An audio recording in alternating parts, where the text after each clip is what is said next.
Bom dia, senhores acadêmicos. Estamos aqui retomando as nossas aulas de direitos das coisas no enfoque das ações petitórias. Nós vamos tratar de duas ações petitórias que são muito articuladas no direito da vizinhança, que é a ação ordinária de enunciação de obra nova e a ação ordinária de dano infecto.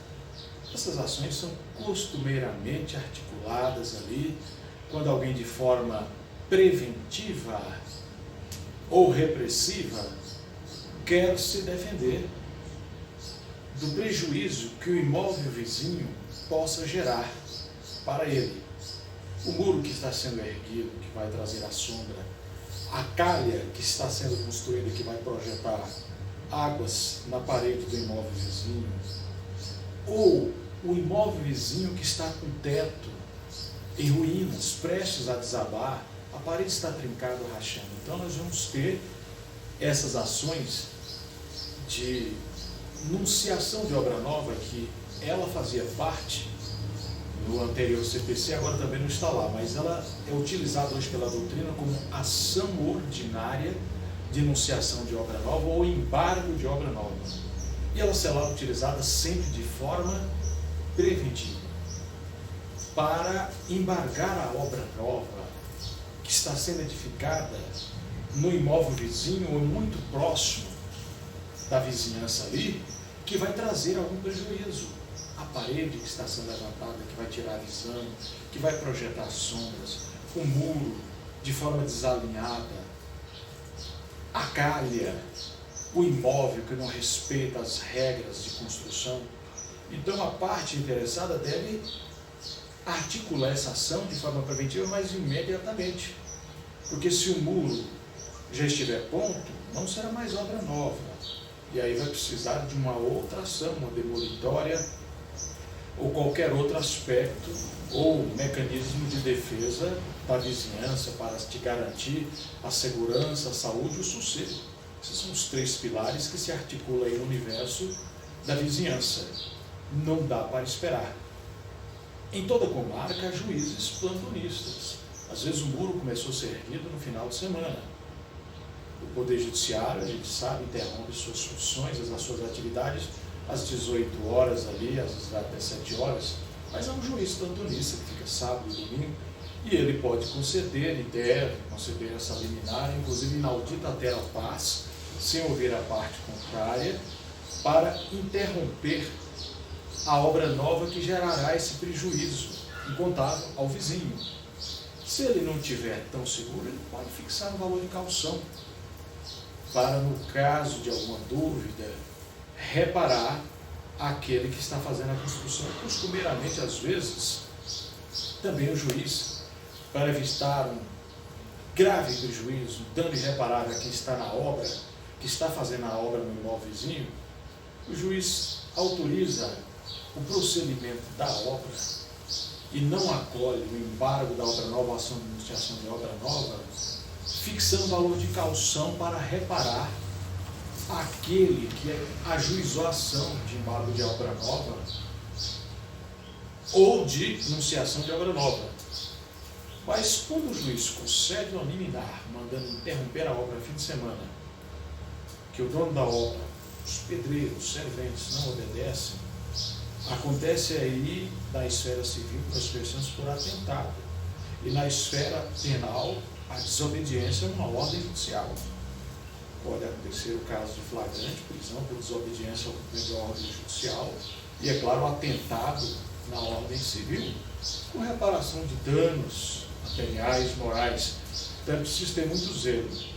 Um aspecto muito curioso nesse universo dessas ações petitórias que são articuladas no direito da vizinhança, principalmente no tocante à ação de enunciação de obra nova ou embargo de obra nova, é que, se tratar de uma obra de certo vulto, de grande expressão, que venha a servir os interesses de toda a comunidade, por exemplo, a obra que se está em discussão é um grande hospital para o bairro, uma faculdade, né?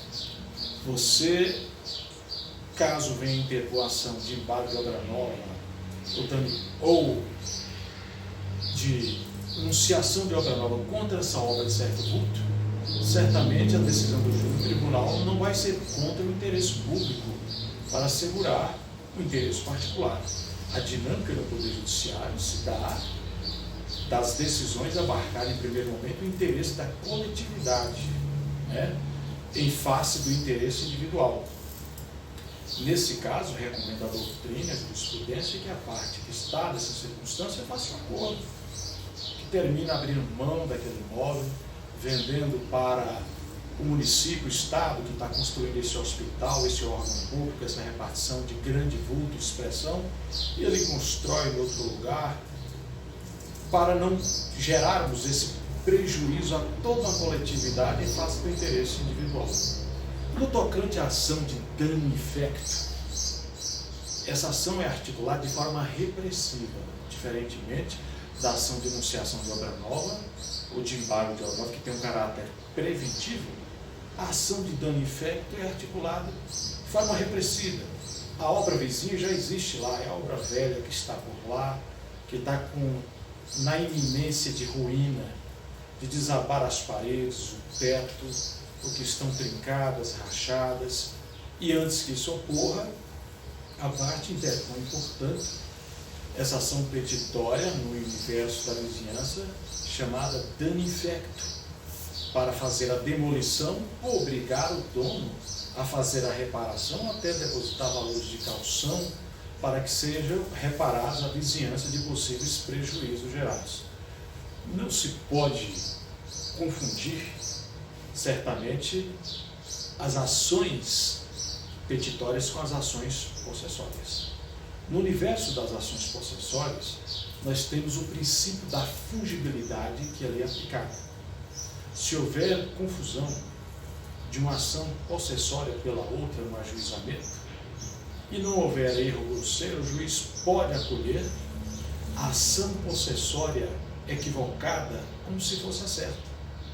O ajuizamento deveria ser de uma ação de reintegração de posse, para evitar o esbulho, a invasão total. E a parte articulou o nome de manutenção de posse.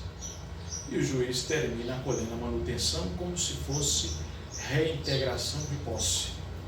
Aplica-se, nesse caso, o que nós conhecemos por princípio da fungibilidade. Aqui, se houver o equívoco de uma ação petitória com outra, não há a aplicação do princípio da fungibilidade. E mesmo entre a ação de emissão da posse, que traz esse nome de posse, se alguém errar, equivocar-se no ajuizamento da emissão da posse, trazendo uma manutenção de posse ou reintegração de posse, não há como aplicar o princípio da fungibilidade entre uma petitória e uma possessória. E mesmo se o equívoco se der entre as ações petitórias, não se aplica esse princípio da fungibilidade para tentar salvar a ação petitória equivocada como se fosse a certa.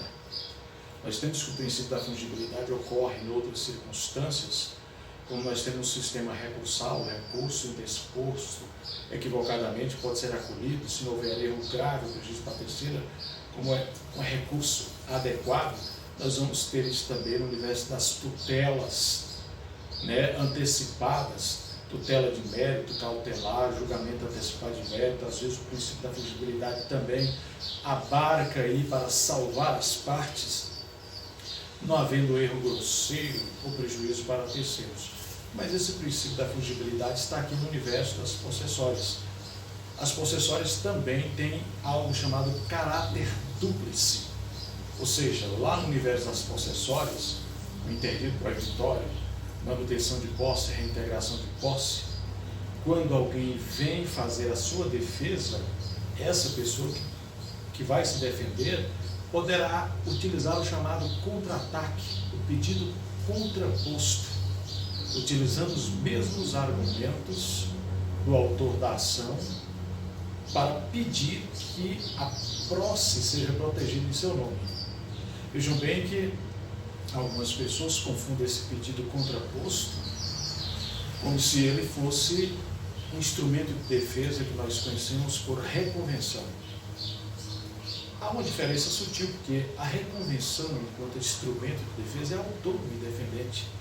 Se arquivar, por exemplo, a ação principal, a reconvenção prossegue pela sua autonomia. Quando se articula o pedido contraposto na ação possessória, arquivando-se a ação possessória, extingue também o pedido contraposto. Nós vamos encontrar que esse pedido contraposto também aparece lá nos juizados especiais cíveis, regidos pela Lei 9.099/95. E por fim nós temos aí no universo das ações possessórias a acumulação de pedidos. Pode-se acumular o pedido de danos materiais, danos morais, a proteção da posse e o pedido principal. Então não se há que confundir ações possessórias com ações petitórias. Um abraço e a gente retoma a nossa discussão de direito da vizinhança na nossa próxima fala.